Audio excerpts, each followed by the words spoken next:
the BLERD official podcast. We are so happy that you are here. We've got the Batman. We are talking about the movie. We are all fresh from the theaters. We're super excited to be with you this week. Oh my gosh. But before we go any further, let me introduce my host. Hilton George, Mr. BLERDCon himself. How are you? Oh man, I'm just full of all kinds of Gotham City. I still got my shoes are still wet from being in the movie. I'm telling you, I'm so ready to. I wish we could do this like in the theater where we could like all sync up and be talking through the movie. And, I know. We need to like get put out together. We need to watch it together and like almost have mics and like just like commentary. Like the commentary between the three of us would be crazy. Yeah. Okay. Also, we've got Christi Renee with us. Christi, how are you? I am ready to fly away. I am so happy. Y'all pressed me. I was determined. Like, let me go do a homework assignment for once. Hold up. Here, Christi, you get the homework award of the year. Christi actually did her homework. On time. I don't know if this is a trophy for your homework. I'll give you one when I see you. Okay. Thank you. Yeah, because y'all know, BLERD, come on, BOP listeners, y'all know this girl will not do her homework, but she did her homework this time. And I still be smart though. Excited. I'm still smart.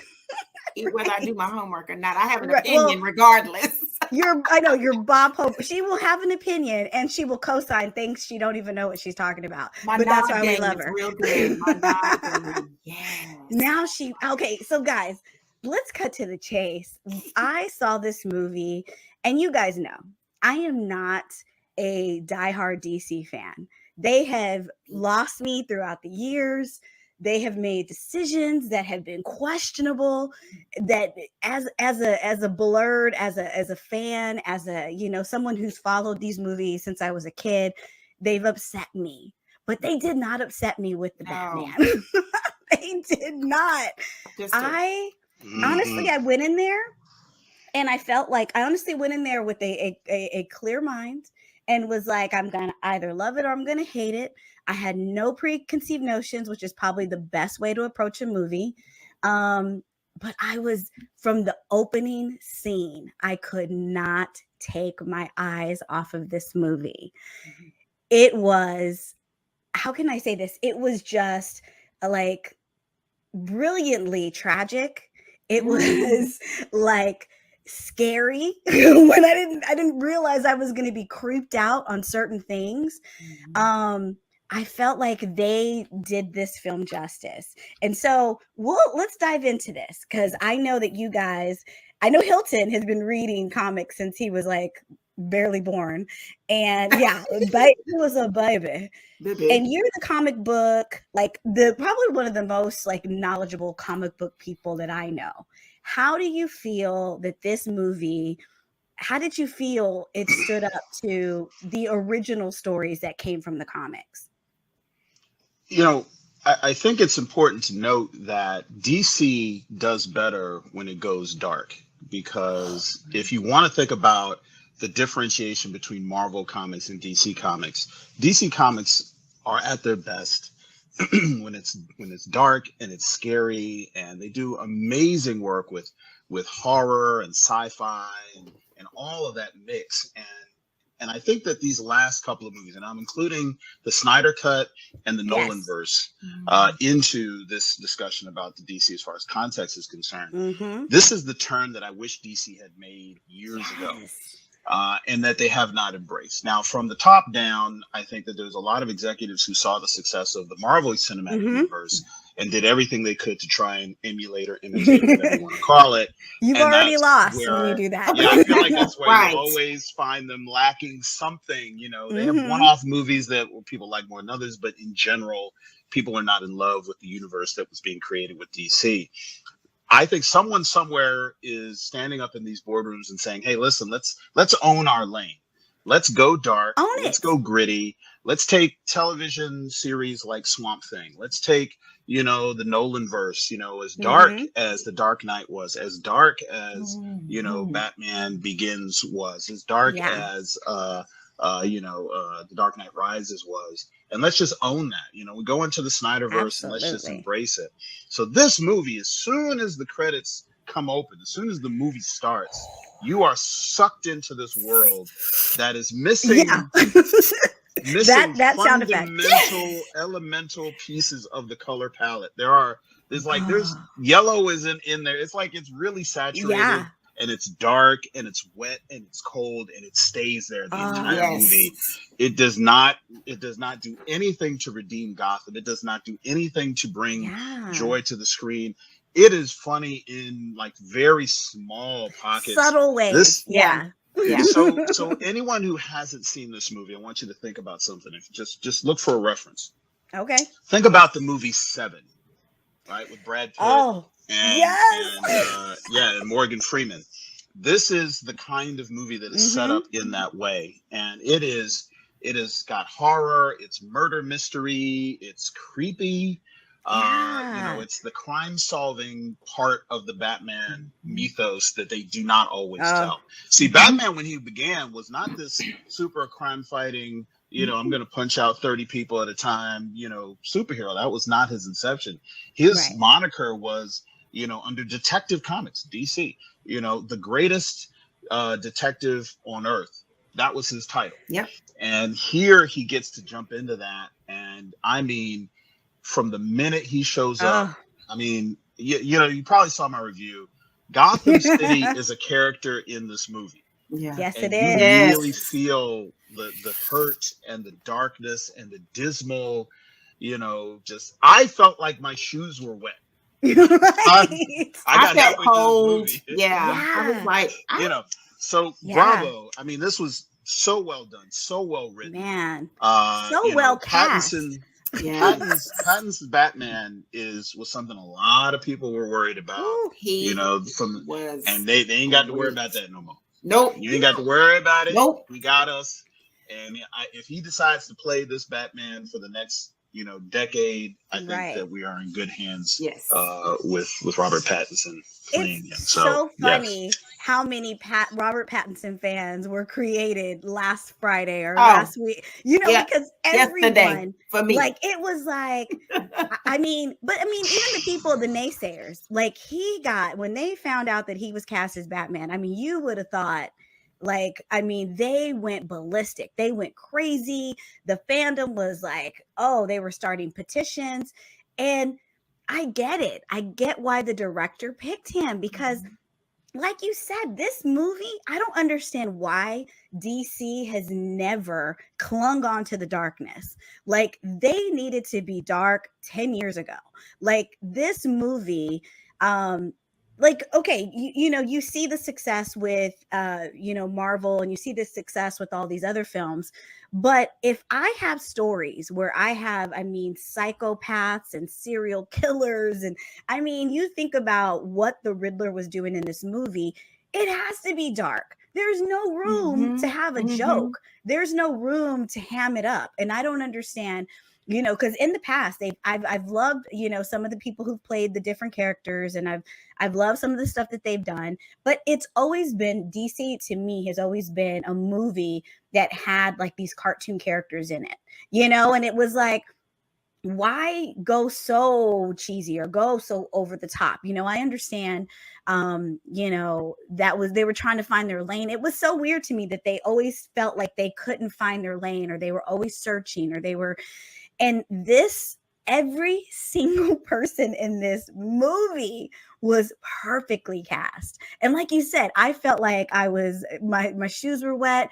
I felt cold chills. I remember at one point in the movie where I like looked around the theater and was like, this is way close to what's happening in the world right now. And this could honestly, this is what's happening in certain fringe groups and stuff.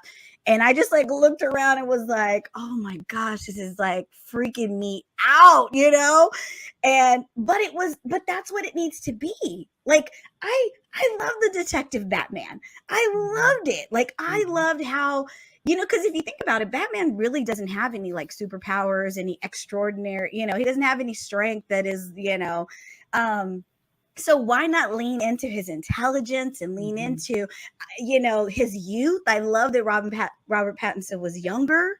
And it really laid the foundation for me because you think about this. If you think about the story and you think about, his parents were murdered in front of him.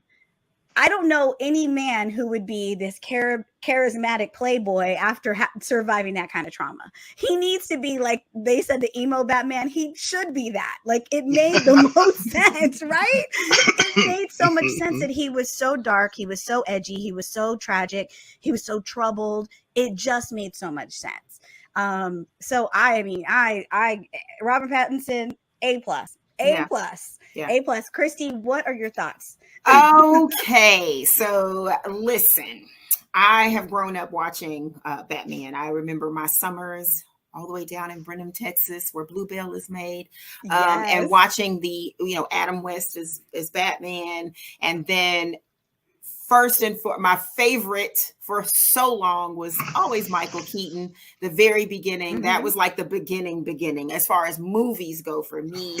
And of course, with Prince doing the soundtrack, that was it. That was like, I can watch Jack Nicholson and Michael Keaton and Prince, and that's a gift, right? So through the years, I struggled a bit. I mean, I like George Clooney. I couldn't say what I didn't like was, and I've said this before, I didn't like the evolution of this voice that they did with him when he was masked.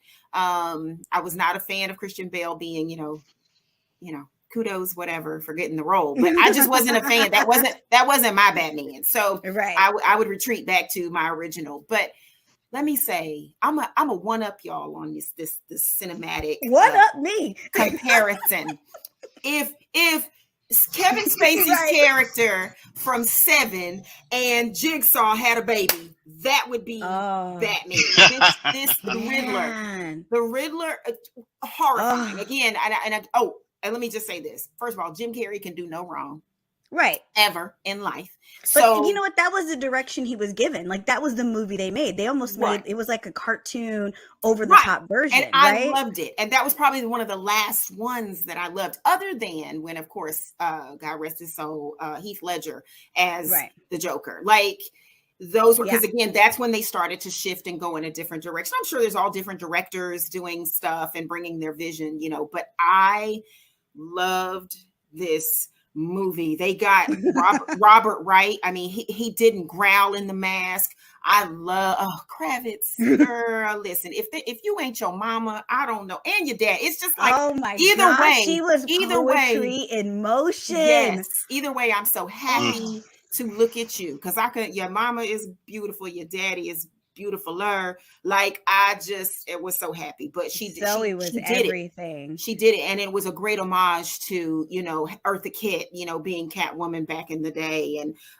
that was trailblazing in and of itself. And then the messages, so many messages. The fact that the writers took the opportunity to put into this film, very relative to today, a parallel. I mean, we're always headed to either Gotham or Gilead. So either way, I don't know which road y'all want to take, but we're on those roads. And I will say, when she took a moment to say the white male privilege and point that out towards the end, and just, I'm tired of these old white men, and they run I was like, yo, again, because it really does. And all he could do was like, in his sentiment, agree and then kiss. Like, girl, you said that. And I just loved it. So you brought up a very good point, Christi. You brought up, how it was so timely to this time. And what was shocking to me, what actually was very surprising to me, is that the script for this movie was written. I've been obsessed ever since I saw it. I started reading every article, started getting into, I was trying to get into the director's head. I'm one of those obsessive people, but the script was written in 2017. So this was actually before anything happened. This was before, one of the pivotal scenes. So if you have not watched the movie and you don't want to be spoiled, we're about to dive deep. So don't so exit the building, exit this episode, because we are about to take a deep dive. No more surface talk. But one of the biggest scenes was, they catch the Riddler.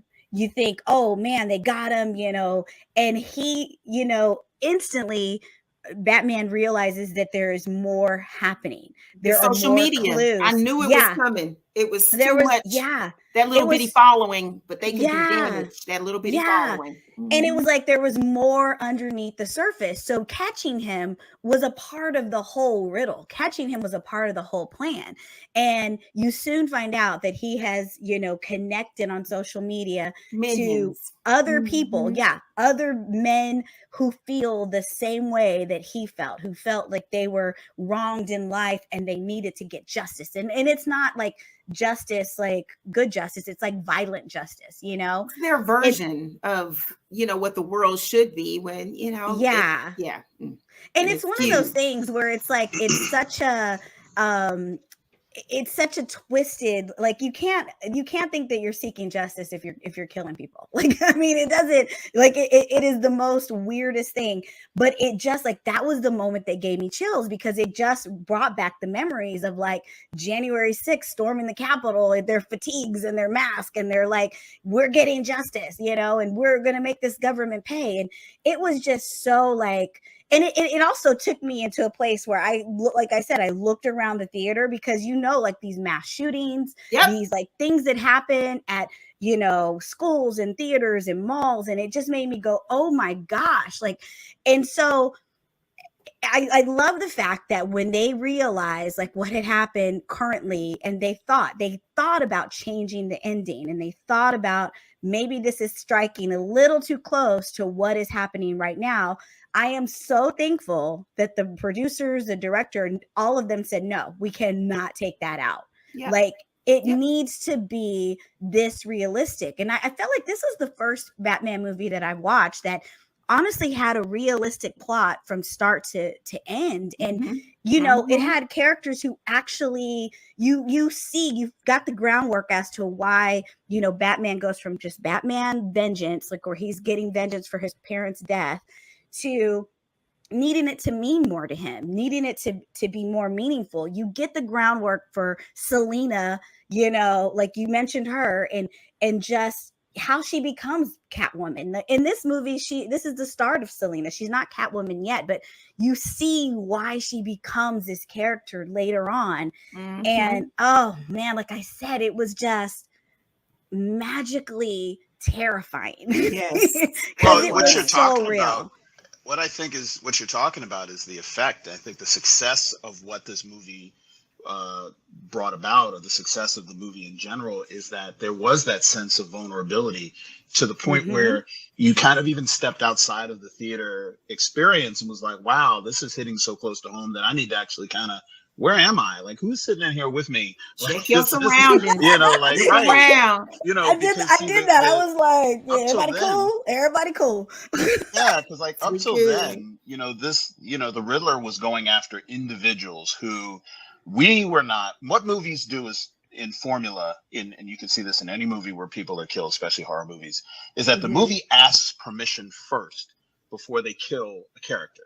So they show some demeaning quality of this person, or something that they have done that makes us as the audience go, oh, okay. So when that person dies, it's not this, oh my God, like they killed this innocent person, blah, blah, blah. Right. This movie did it in reverse. They were killing people to whom which we did not know their flaws and crimes and negative shadow side until long after they had been murdered right in front of us on screen.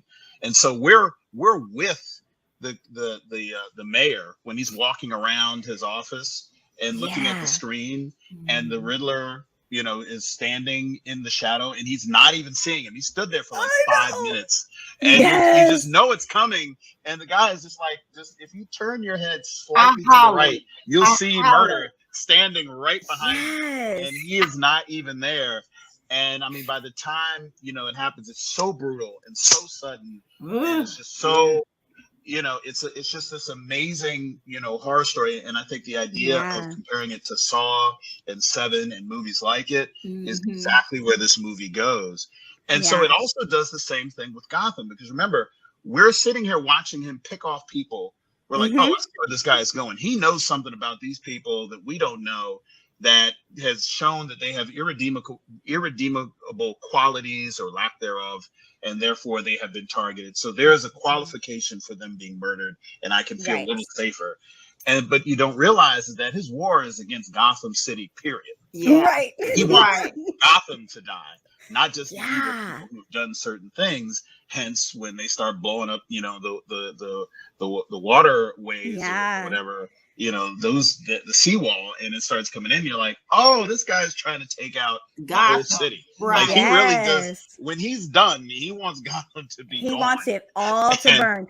But I loved how you said where we got, it was like almost opposite, it was almost like that onion peeling. Like when one layer came off, we got a little bit. Then another layer came off, we got a little bit. And the whole time we're thinking, okay, well, he's just killing this corrupt government officials, these corrupt cops, these people who did him wrong, and then it was even surprising when we saw him, go after Bruce, and it was like, but then when at the end, when we realized he wanted the city to burn, it was just like, oh my, again, it's what a psychopath would do. That's what a crazy person would do.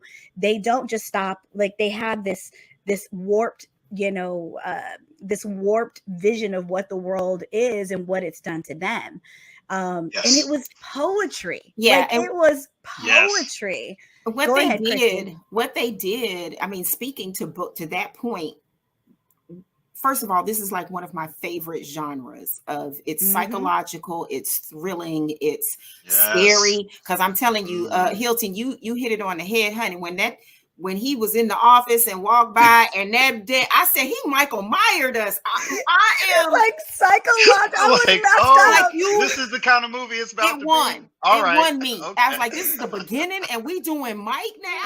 Okay. So the thing is, though, what they did so poetically, this is the frightening reality of the world we live in, is that up until a certain point, a part of you almost sides with the Riddler because he makes these points about no more lies. I'm sick of this crap. I'm sick of it. And we all are. Like, you're making a valid point, and you only, if you have an ounce of sanity in your body, do you pull yourself back off the ledge and say, well, now, damn it, we can't just be killing everybody just because we disagree.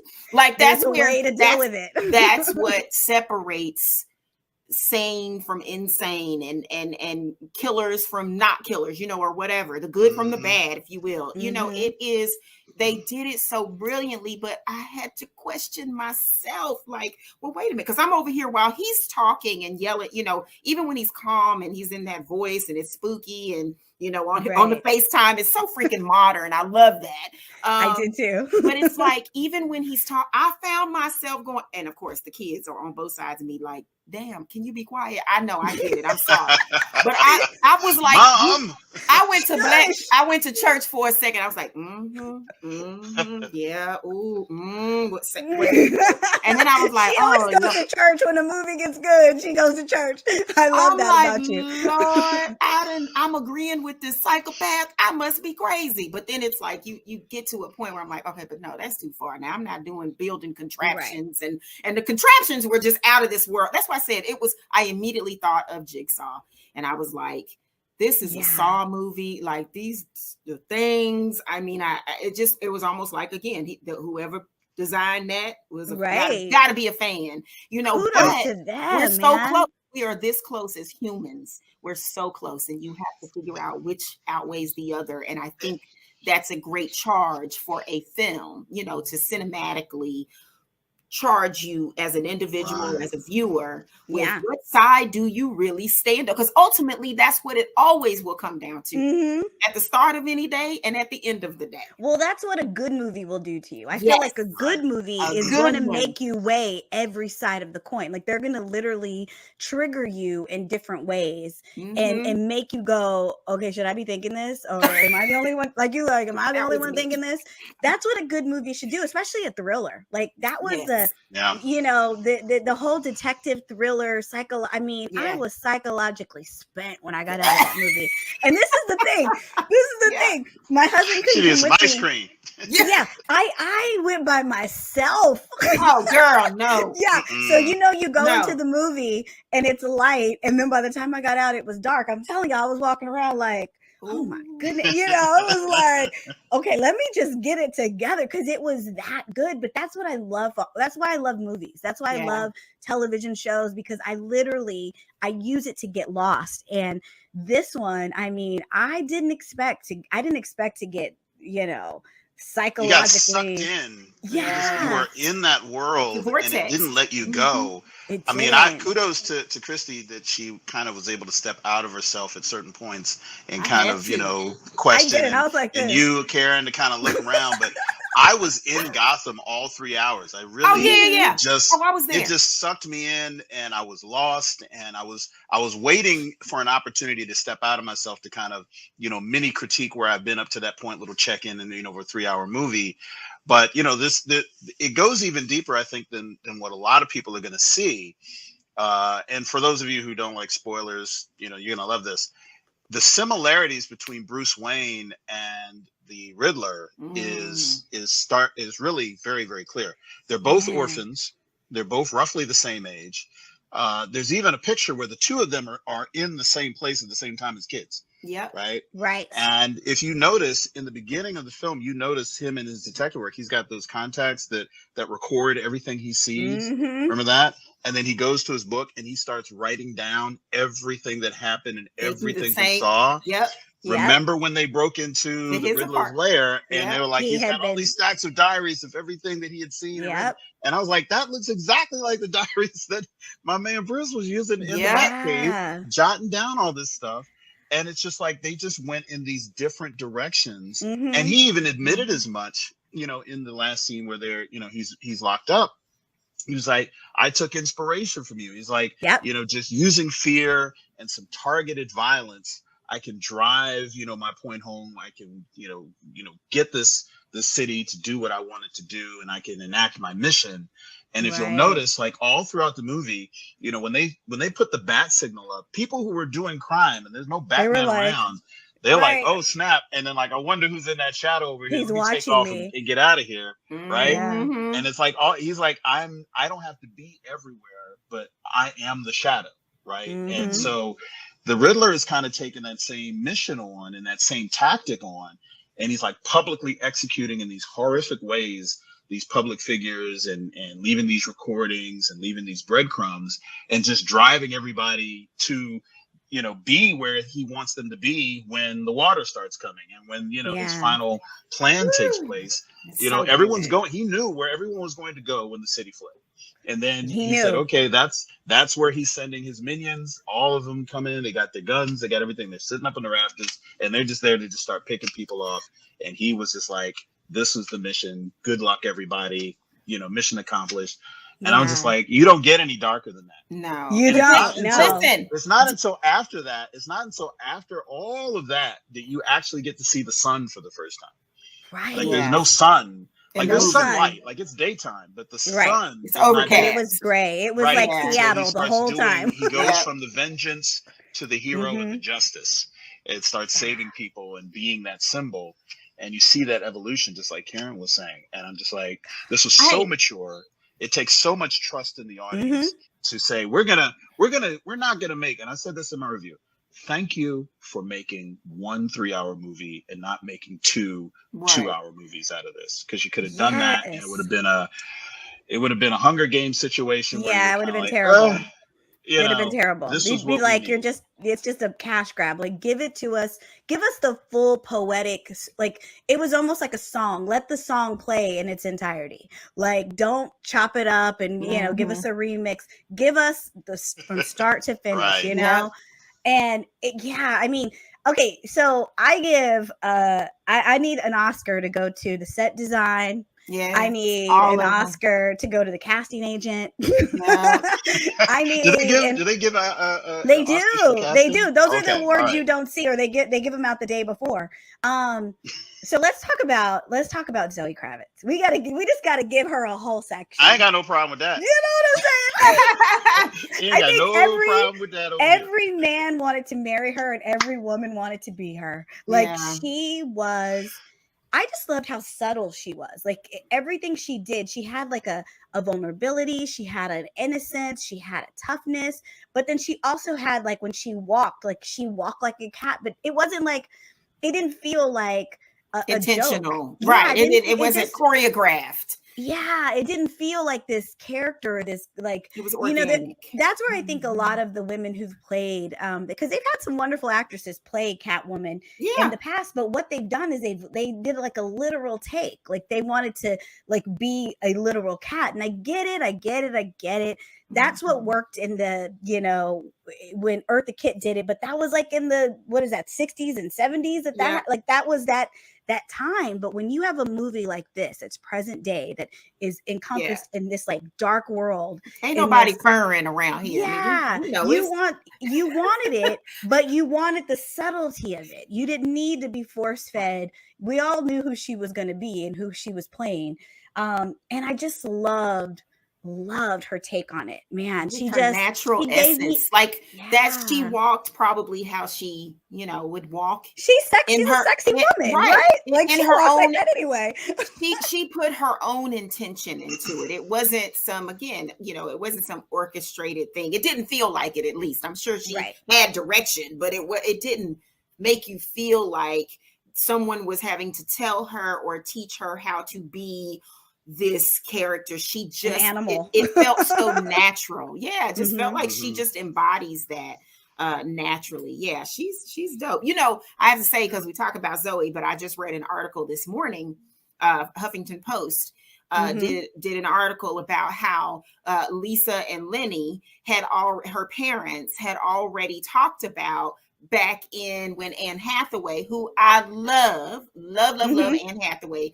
However, when she was Catwoman at one point, you know, Zoe was up for that. And and her parents made it known to her and made it publicly known that you didn't, you know, because a casting person used the word urban. We're just not going in that urban direction.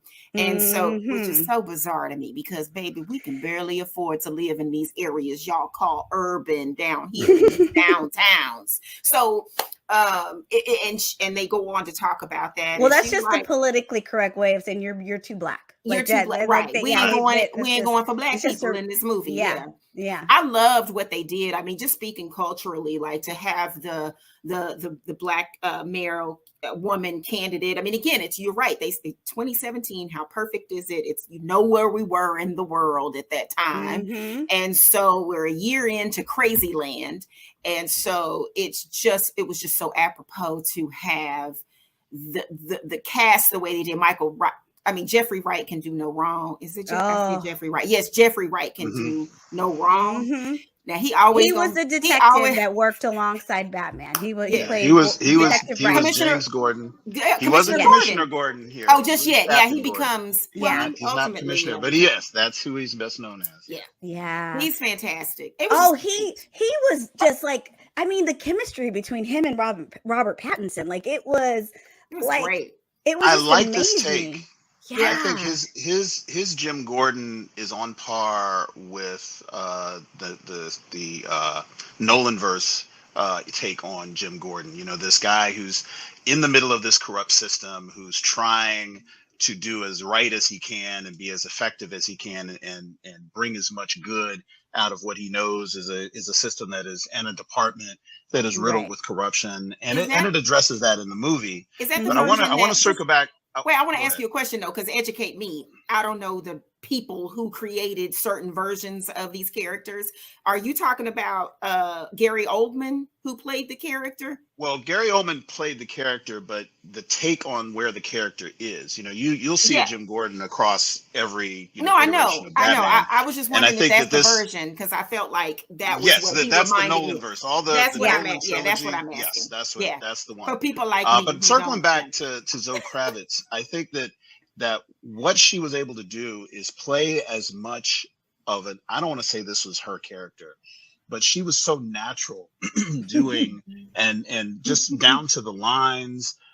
She got to play like a wider range than she Yeah. normally gets asked to do, because she goes from like horror to just absolute rage to sultry to, I'm about to be that she Right. hits like She did. all these notes, and they Yeah. don't skip a beat. There is no character in this movie. Like, I think that she is probably as much a developed character in this movie as Robert Pattinson's Batman Mhm. is. I mean, she They gets as did their much of an work. arc and a Yes. backstory that, quite frankly, they didn't even really go into the origin, which I think is great, because I think they, again, investing in the audience, We have time for that. Yes. telling people, okay, we know how Batman was created. We don't have to see his Right. parents getting shot in the alley and the pearls was from Maine and all wondering. this. And, let's just go forward and tell the story, so that, we can kind of pick up and be invested in the Batman story that we're in right now.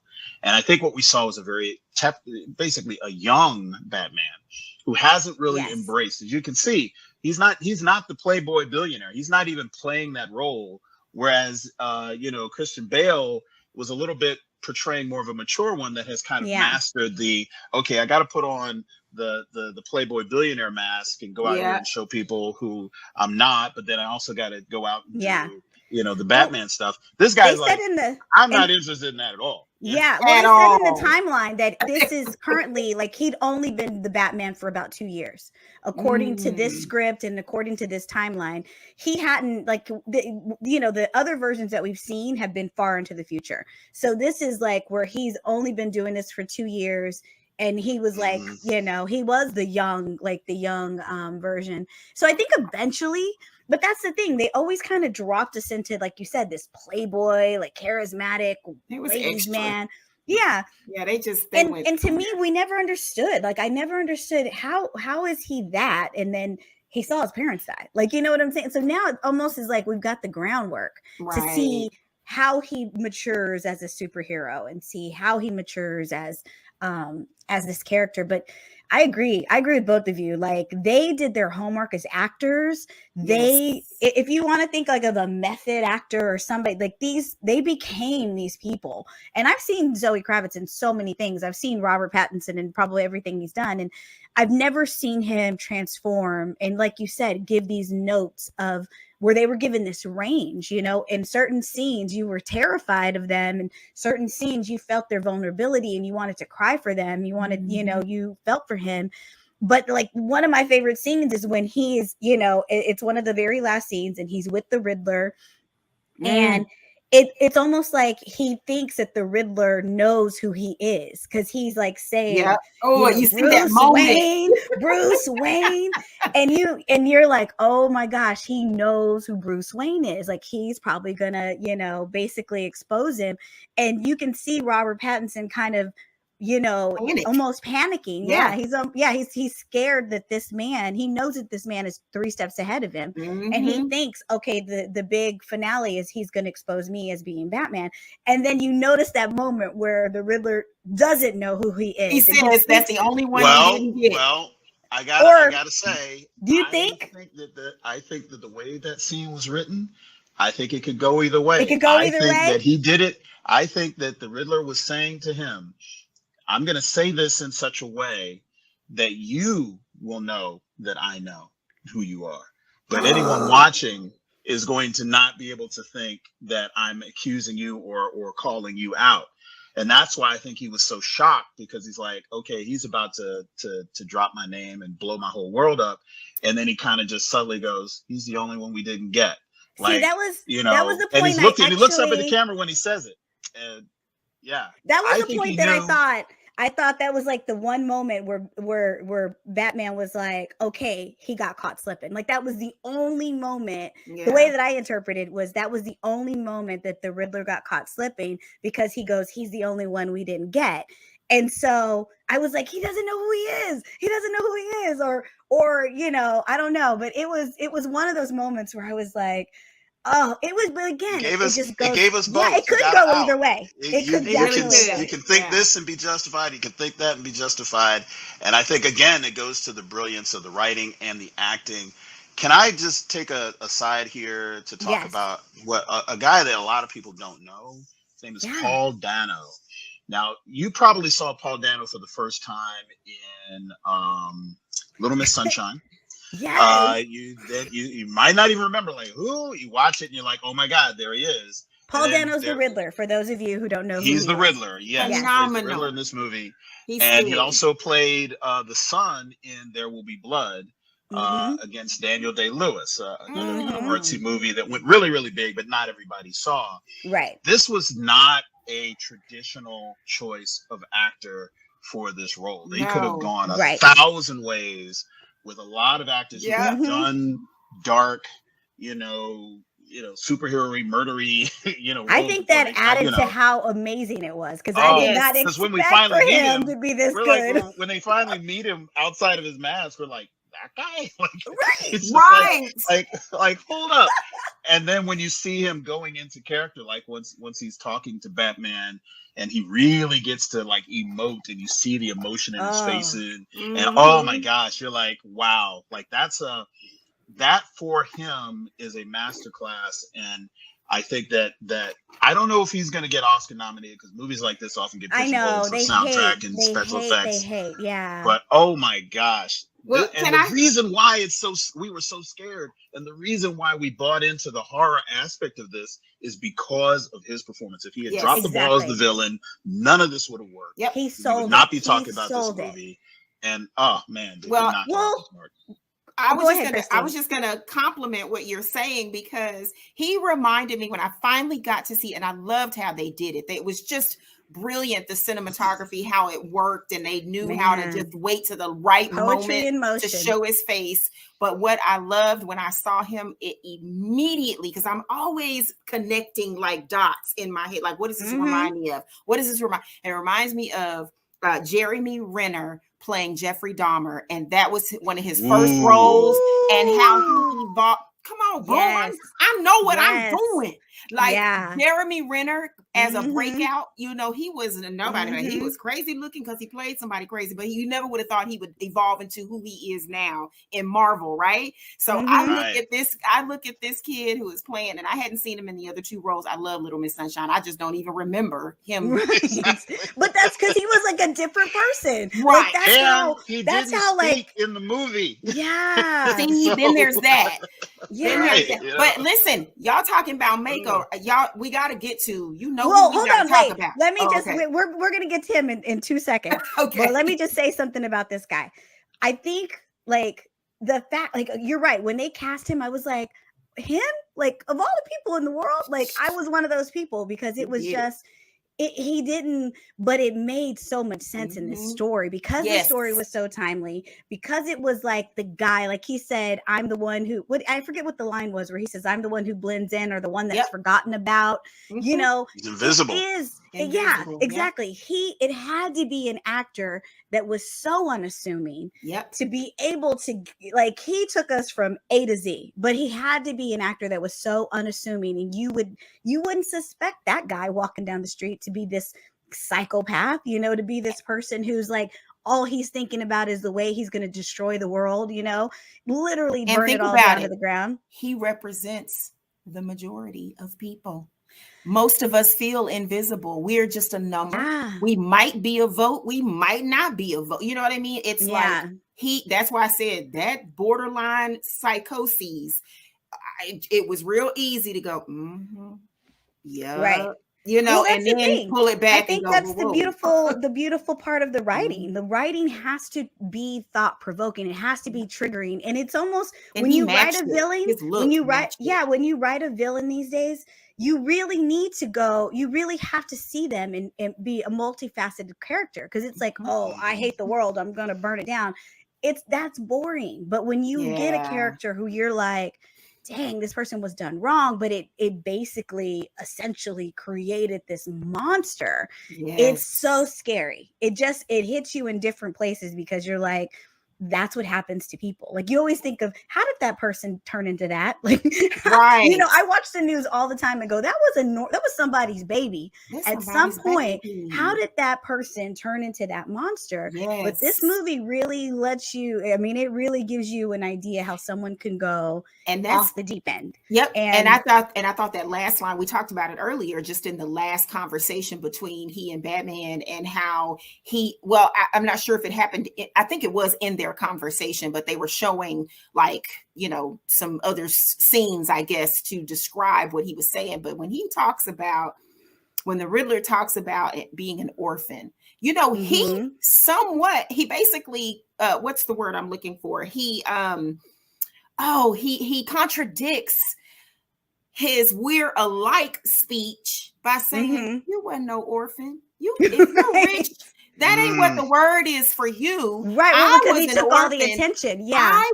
And it's like, well, now you're really making it make sense that y'all aren't alike. You're very different. I mean, you have some of the mannerisms, but your lifestyle is what really sets you apart. And again, essentially, and everything he was saying about orphanages and just kids, you know, just neglected, and the system, how they did the system, all of that was like, oh, he preaching. It's a word. It's a word in there, but again, we're trying to heal the world. Like, right. Well, that's what you always say. Like people will say, like they'll go, I have this problem, I have that problem, and you're like, yeah, but we all had a problem. We all had something happen to us in our childhood. It's the choice you make.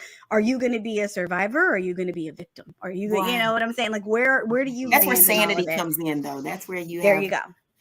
Yeah. Okay, woo! So the next person we have to, I mean, we got to give him a whole section, is Colin Farrell. I mean, he played the Penguin. By the way, he was in this movie. You may not know it, right? But he was in this movie. You want, like you're gonna be like, who? I want to see the papers. Where? Yeah, I want to see the papers. I want to. I don't believe it. We need one of those. You need to see the pay stubs. One of those. We need one of those videos where they do the makeup and it's like time lapse. Yes. And he becomes. Oh my gosh. He became someone else. Like completely. There wasn't even a mention of Colin Farrell, but he was magical. Again, the casting director and was in the screen like, I don't see it. I still can't see it. I don't know where he is. The casting director deserves an Oscar because he was transformative, and and the special effects makeup artists, they need an award as well. He was so good, guys, like so good. He basically took the nuances of everything that we ever knew as the Penguin, and again he approached it, and again this is kudos to the director, because the director sets the tone for the movie, and you do take after take, and he will say, okay, that's the one, when you're in the pocket of where he feels like you need to be as a character. But he was just like Robert Pattinson, just like Zoe, where it was all so subtly magical.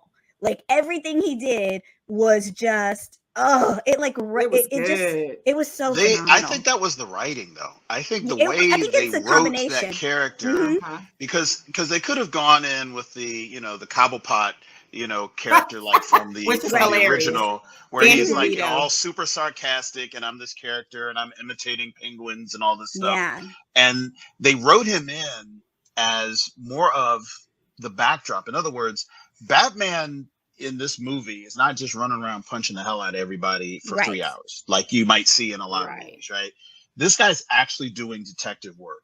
And, the Penguin is a mob figure, someone who knows things, and he's actually able to get information from without actually beating the guy up. Like he beat some people up to get to him, but then he's like, here, I want some information. And he's like, well, I don't know this and I don't know that. And he does a little interrogation thing. He gets the information, he leaves, and he leaves.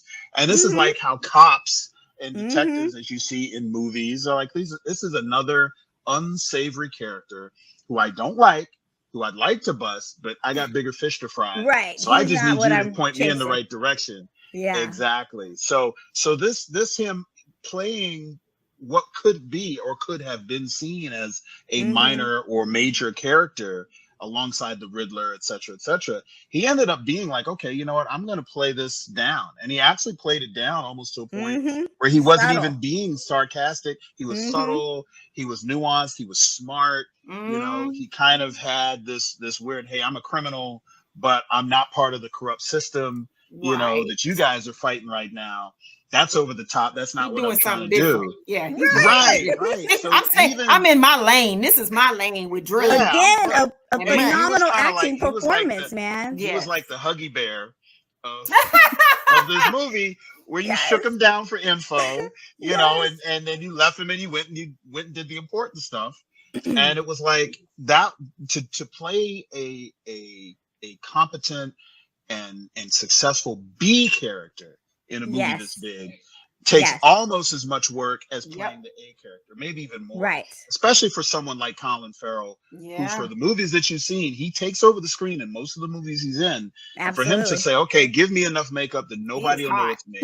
Let me play this in a Right. way that no one has ever seen me play, and let my character be 2 steps away from the center of the story at all Yeah. times. Oh, I'm never going to be the subject of the story. People are going to see me, they're going to point, and then that's going to be kind of the extent of my limelight. And playing a supporting character in a movie like this, I mean, yeah. is as notable as almost anything. He reminded me of Robert De Niro playing Capone. Like I had this Oh my mob gosh. you know, whatever He had the look. ethnicity. He had it. definitely yeah, it just put me in the mind of that. I was so happy that they went in that direction and didn't give him Mhm. flippers and shit, you know. But yeah, he was so dope. But I love that they set it up, because I felt like the way he stood on those steps, you know, once they caught, who I also love, Totoro. I mean, he's just like, come on. I've been with him since Do the Right Thing, Right. child. We've Yeah. been Yeah. Everything he does is great. since Spike I'm Lee telling brought you, him in. casting was amazing. It was wonderful. It really was just absolutely wonderful. But yeah, he was Colin Farrell. I watched the interview and he said he makes this joke about, they're like, how did you do with the weight? He's like, listen, I put on however 50, 70 pounds, 100 pounds every day and took it off quicker, you know, before faster than he could put it on. He took it off Yeah. every single day. And he was like, it's my diet, you know, it's just how I am. But yeah, brilliant. I looked in that face so hard and I could not see him. I couldn't even see it, not even in the eyes. But that again, he didn't even sound like himself. Like right. he even altered his voice. Like, really? Again, that is like these. Yeah, I mean, everyone, the writers, the actors, yeah. the the director, anybody that everyone did their job. Like they did their job. Now I will say this: it isn't going to redeem. I feel like DC, you are not redeemed. That worked. You got work. But this is a good start. Like I know there's going to be, you know, multiple movies, and I know they've got the people under contract, and we're going to see, you know, one of the okay. So again, big huge spoilers. So if you haven't seen this, at the end we get a glimpse as to, you know, the potential Joker who's in a cell next to the Riddler. Is it the Joker? It was the Joker, right? I thought it was Two-Face. Joker, but it's not Joaquin Phoenix. Right. So it's is it Jared Leto? I thought it was Jared Leto, honestly. I thought no, they're gonna have a whole other have a whole other actor playing. Yeah. And it was the laugh. Yeah, that laugh, that Joker laugh at the end. And when he turned, I guess, okay, you know what? It just reminded me of, it almost called, you know, how Two-Face had that one side, and that's why I was like, well, maybe that is. This is a comic book world. This is a comic book world that anyone who reads comics, if you pick up a detective comic, a Batman comic called Hush, it's a graphic novel. This is the world in which the story is being told, but this is not the Hush story. Okay. Yeah. It kind of has a lot of the aspects of it, but it's not that story. The Joker in this universe, and DC has been dealing with the multiverse for decades. So there are different Batmans and different Supermans and different worlds, whatever. This world has a Joker whose face is horribly disfigured. And I mean, almost to the point where he doesn't have a face. So it's not the more subtle Joker of the Joaquin Phoenix. It's not the, you know, the more criminal minded, you know, mastermind, you know, everything burns of Heath Ledger. Right. He's going to be his own Joker. But he has a footprint in this world. You know, the gang, the knockout gang that you see in the beginning of the movie are all denizens of the Joker. Yes. They're all wearing Joker makeup. Yes. And so the Joker has already came and went in the world, in the story that we're seeing. And where they go with this established world that the Joker has already done something to, you know, if he's made enough impact that their gang's already, you know, kind of emulating him, which he does in almost all the universes. And he's in prison. And he's already in prison. You know, the fact that those two are close enough to even have a conversation means that, you know, the sequel that is to come, and I hope they do one if they plan on treating it the way they treated this, you know, is going to be, you know, it's going to be special. I just don't want them to mess it up. Please don't. You know what though? I don't think that's what we say about all the DC movies. That's what we always say. I think they stay true to this formula, and I'm glad he was so different from the other Jokers, because we've had one thing I will say. This is one thing that DC has been able to give us. We may not have liked the movie, or we may not have liked the version, but we've always liked certain characters. Like we've always liked, you know, like we loved Heath Ledger. We liked, you know, Joaquin Phoenix. Like we've liked certain things, but we didn't love like the whole project as a whole. So one thing I will say is I'm glad that they gave us, if he's a Joker, they gave us a totally different one, because he can't, like, you can't compare them to those phenomenal performances. You know, it has to be a different thing, a different lane. And again, that's why I think like the guy who played the Riddler, the guy, you know, Robert Pattinson being Batman, they've gone completely different, and it's worked. And they had to do it that way in order for us to take it as a new project and to love it for what it is, you know. And again, I think it's gonna be, hopefully, I mean, they realize this is successful. This is a successful rollout. This is a successful movie. They're gonna stay dark. They're gonna stay, you know, they're gonna keep scaring the hell out of us. Like it's gonna be a psychological horror thriller action film, you know. Yes. And I'm here for it. I can't wait. I'm not going by myself ever again. Don't do that. Don't do that. Yeah.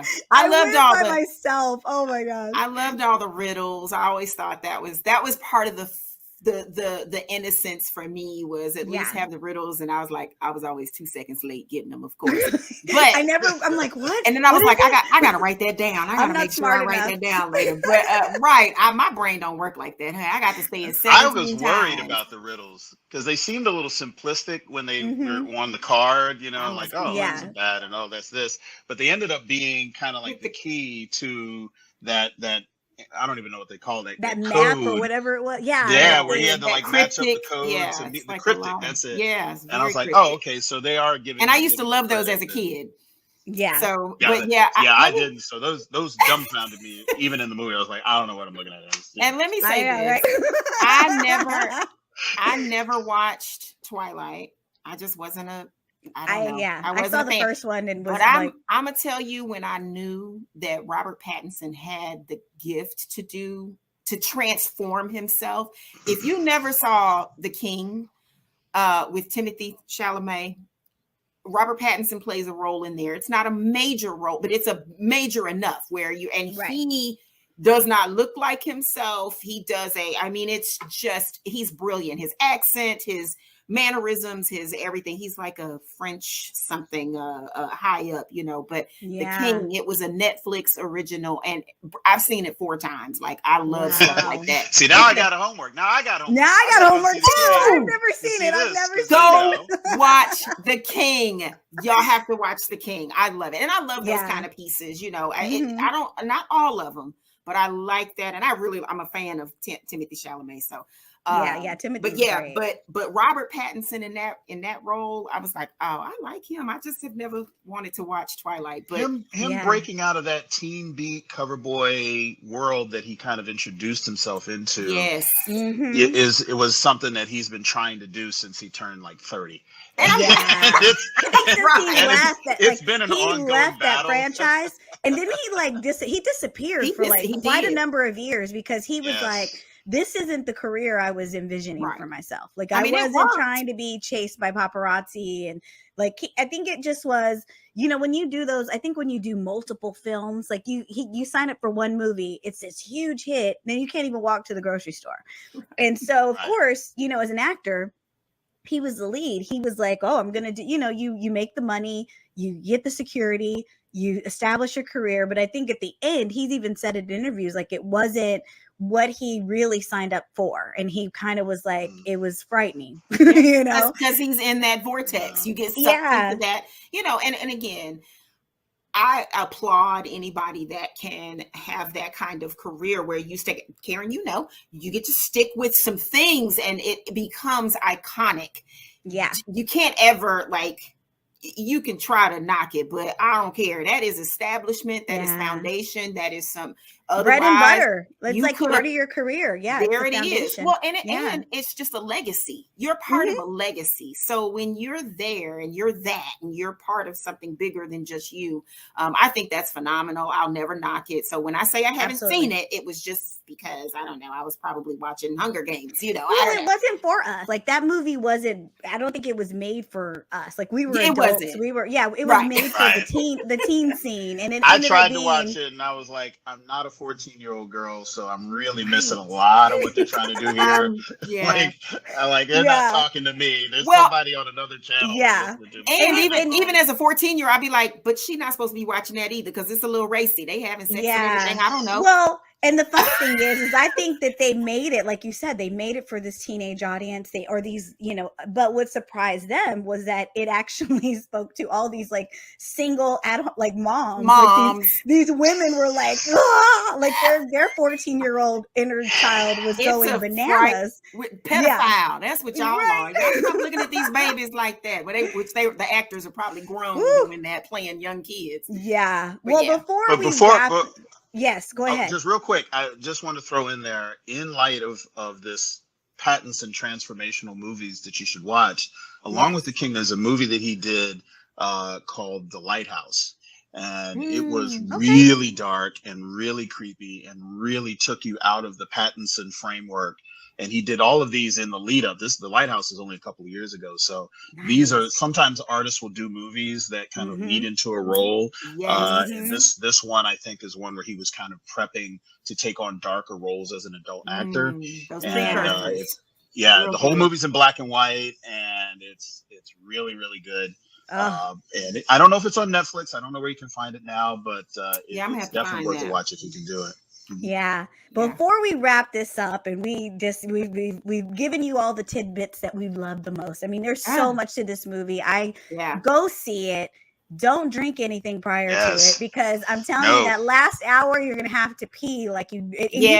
There's no moment you can't leave. There's nothing. You can't leave because it's so good, and it's so like you're just going to be, like you said, like Hilton said, you're just going to be sucked into this world. So there's no point where you're going to go, can I go to the bathroom? So plan it out properly. But I wanted to give another honorable mention to Andy Serkis, who played Alfred. Who is my favorite? I forgot. Yes. But that's the thing about this movie. Like, there are so many great characters. Like, we literally could spend another 20 minutes talking about 5 other people that just had a moment on screen or just had a few scenes, but were so impactful. He was a really good Alfred. Like he was different from what we've seen him. You probably know him from the Marvel movies, and he's very like the Lord of the Rings, honey. He's gonna be Gollum. He's gonna be Gollum and Smeagol forever, right? Yes. And in this movie, he was like that father figure to Batman. He was just that trusted friend. he would, I mean, it was just really, really cool. And I cried. And a very Yeah. well implied backstory. They really did not unpack it, but they let you know there's more to this man than him just being a Yes. butler.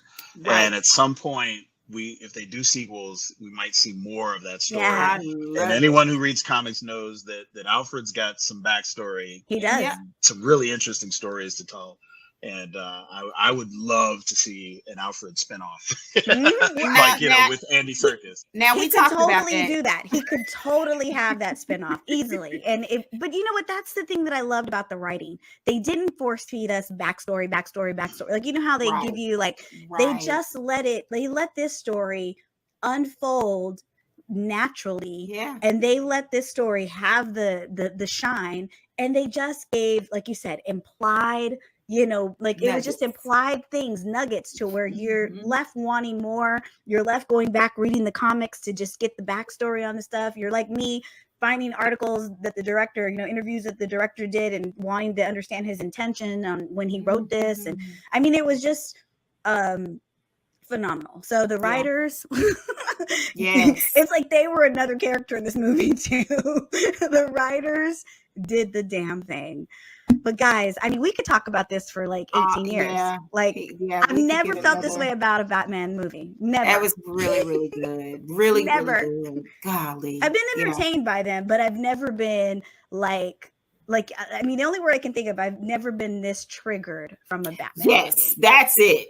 Like, we can love, like, I'm a fan of what I'm a Mhm. fan of, but this gets in your soul, it gets in your mind, it gets into your daily activities, what you are watching, what you're, you know, believing. It like makes you question your existence. Am I doing enough in this world? Like, what's my place? I had chills. Like, I could, Yes. that's the only word I could think of. I was like, Yes. I had Yes. chills. I had it's chills. it's just so relevant. It's unbelievable. But they did just a phenomenal job. And I was Phenomenal. skeptical.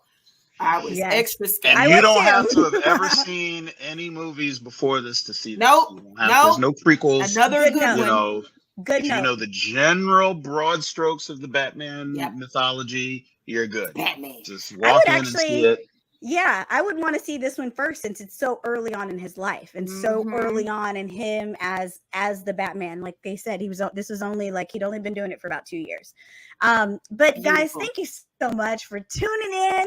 We are the BOP, the BLERD official podcast. We love everything. I mean, we just love this kind of stuff. This was a great film. Go see the Batman. If we spoiled it for you, you should have seen it by now. Oh, yeah. I don't know what to tell you. I don't know. We Press waited 2 pause, weeks. honey. We Press waited pause. 2 weeks. That's gracious. You sometimes I'll It see is. reviews. I'll see reviews the next day, or like on a Thursday, and you're like, the movie doesn't come out for the rest of the world until Friday. What are you doing? So we were gracious enough to wait. Tune in next week. We will have more shows, more fun, and thank you. Bye.